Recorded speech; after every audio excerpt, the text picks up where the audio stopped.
Parte 3. Quem são os verdadeiros israelitas? Quero dizer isto antes de começar. A África Negra está a acordar, queiramos ou não, que seja rápida ou lenta, isso está em marcha.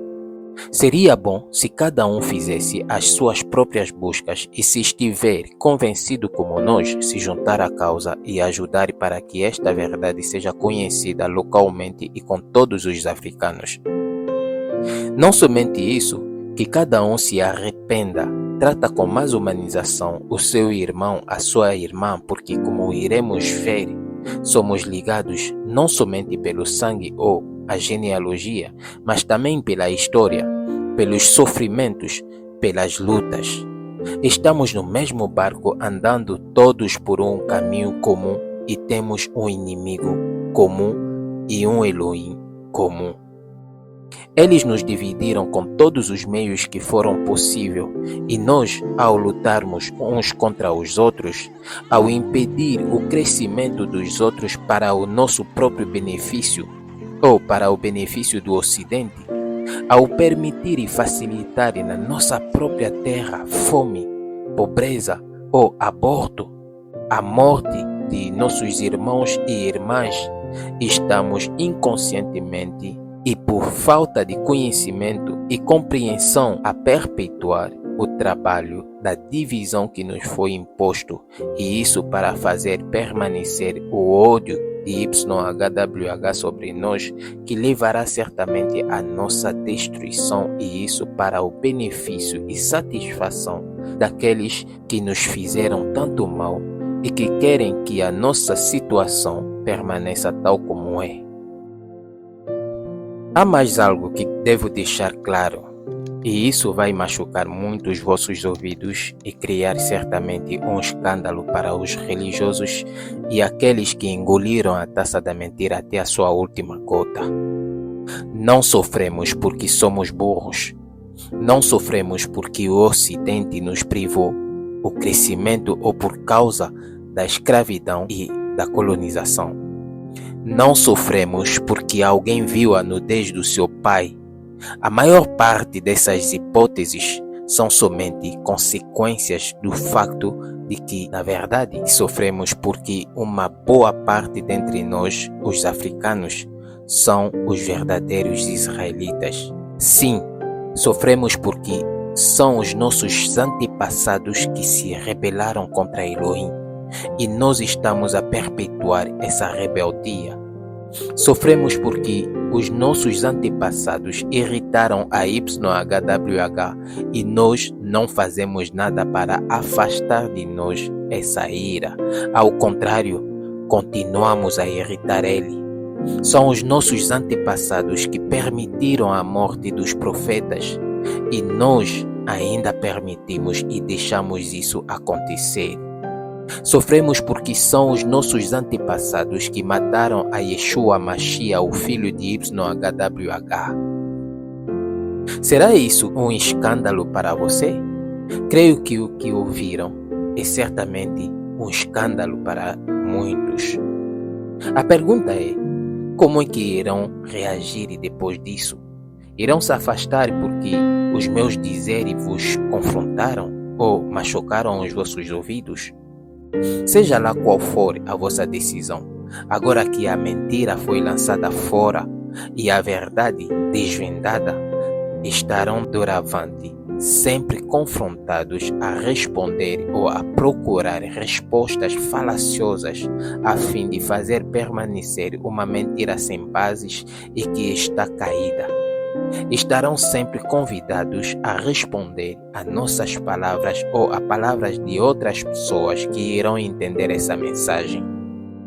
Portanto, a melhor decisão que irão fazer para evitar essas evidências, ou para poder responder a elas todas com eficiência, edificar e compreender plenamente o assunto, pois iremos desenvolver todos esses temas com mais evidências. Porém, saibam que as evidências que aqui apresentaremos serão tão claras que não vos dará possibilidade de negar a verdade. Se forem verdadeiramente filhos da luz, deixar-se-ão convencer, pois não temos poder contra a verdade, temos somente para a verdade. Contudo, saibam que a finalidade desse canal e essas revelações é essa: que possamos todos nos arrepender, não de uma maneira individual, conforme muitos já têm feito, mas de uma maneira coletiva, clamar e gritar ao Senhor nosso Elohim a fim de ter compaixão de nós, de retirar de nós a sua ira que estamos a carregar desde o primeiro século depois a morte e a ressurreição do Senhor. Que YHWH nos conceda a liberdade de todas as nossas maldades e mal, que a nossa geração seja lembrada como a geração que afastou a ira do Criador sobre a África e, consequentemente, sobre todos os países do mundo. Portanto, iremos aqui falar como o primeiro ponto das evidências que demonstram que os israelitas descendentes de Abraão, Isaque e Jacó eram e são de pele negra. Para explicar isso, devemos começar pelo começo com a localização do Jardim de Éden, a fim de nos levar a tirar o mito sobre a descrição da pele dos primeiros seres criados por Yah, Adão e Eva. Portanto, neste vídeo iremos falar da evidência número 1, o Jardim de Éden em África ou no Médio Oriente. Podemos ler o seguinte em Gênesis 2, verso 8. YHWH Elohim plantou um jardim no Éden, a leste, e ali pôs o ser humano que havia formado. 9 YHWH Elohim fez brotar da terra toda árvore desejável à vista e boa para comida, e a árvore da vida no meio do jardim, e a árvore do conhecimento do que é bom ou mal. 10. Um rio saía do Éden para regar o jardim, e dali se dividia e se tornava 4 braços. 11. O nome de um é Pishon, é o rio que flui circundando toda a terra de Haviila onde há ouro. 12. O ouro desta terra é bom. É também aqui que se encontram o bedélio e a pedra ônix. 13. O nome do segundo rio é Gion. É aquele que flui circundando toda a terra de Cuxi. 14. O nome do terceiro rio é Hidekel, é o que corre a leste da Assíria. O quarto rio é o Eufrates. 15. YHWH Elohim tomou o ser humano e o fez descansar no jardim do Éden para trabalhar nele e guardá-lo. Uma coisa é certa sobre o Jardim de Éden. Podemos dar somente hipóteses sobre a sua localização. Uma delas é a hipótese de que o Jardim de Éden se encontraria no Médio Oriente. Hipótese que não descarto por várias razões. Uma dessas razões é que o rio Eufrates é encontrado naquela região. A outra razão é este versículo, Ezequiel 31, verso 16. Ao som da sua queda, fiz tremer as nações, quando fiz passar para o além com os que descem a cova, todas as árvores do Éden, a fina flor e o melhor do Líbano, todas as que foram regadas pelas águas se consolavam nas profundezas da terra. Portanto, se for para seguir essa hipótese e essa passagem bíblica, eu situaria o Jardim de Éden debaixo das águas do mar Mediterrâneo entre o Líbano e o Egito. Assim, o rio Eufrates e o Nilo estavam provavelmente unidos a partir daquela região. Não digo que essa hipótese é mesmo a verdade, pois, bem que seja sensato, não deixa de ser uma hipótese entre outras. Outra coisa que devo deixar claro é que o homem não foi criado no Jardim de Éden, se calhar a mulher, mas não o homem. Basta ler bem Gênesis 2, versos 7 a 17. E não foi lá onde morreu por ter sido afastado da presença de YHWH. Porém, o que aprendemos de José Flávio é que o homem não foi viver na Europa ou em outras regiões se não for somente a partir de Jafé, pois lemos o seguinte no livro desse grande historiador. Jafé, filho de Noé, teve 7 filhos, passaram a habitar desde as montanhas Tauros e Amanos e avançaram na Ásia até ao rio Tanais e na Europa até Gadeira, Cádiz, ocupando o território que encontraram e onde ninguém os tinha precedido, eles deram seus nomes a essas regiões. Encontramos também o seguinte em Gênesis 10, verso 5. Jafé, a quem foram repartidas as ilhas das nações nas suas terras. Portanto, podemos concluir esta hipótese dizendo o seguinte: a natureza do homem quer que, quando não é bem-vindo num sítio, ele se lembra sempre ou volta na sua terra-mãe. E é certamente o que Adão fez ao ser expulso de Éden. Ele não foi para as regiões mais frias porque não foi lá onde foi criado. Além disso, o seu corpo não suportaria o frio. Ele não ficou no Éden, pois de lá foi expulso. Ele tinha somente um lugar para ir, nas regiões tropicais, onde foi encontrados os restos mortais dos homens mais antigos do planeta. Sei que está a planear sombra de erros nesta hipótese se considerarmos todo o capítulo de Ezequiel 31, ou sombra de mentira se considerarmos que os nomes dos países ou dos rios, como por exemplo o rio Eufrates, encontrado nesta região, podem ter sido trocados.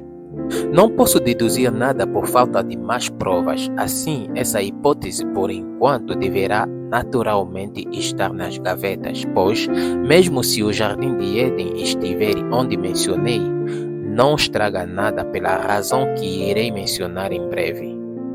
Portanto, se alguém tem provas suficientes sobre a localização do Jardim de Éden no Médio Oriente, que nos faça chegar nos comentários, por favor. A outra hipótese que poderei avançar é que o Jardim de Éden estaria em África. Considerando que a base das nossas pesquisas do sítio onde estaria o Jardim de Éden são os rios, e sabendo que os rios têm ciclo de vida, isso é, nascem, crescem e depois desaparecem jogando-se nos mares ou oceanos, ninguém pode confirmar com exatidão quais seriam os rios em volta do Jardim do Éden. Porém, para chegarem na conclusão de que o Éden está em África, os rios não são os únicos fatores característicos. Temos as imensas riquezas que não tem no Médio Oriente, que é uma característica muito importante.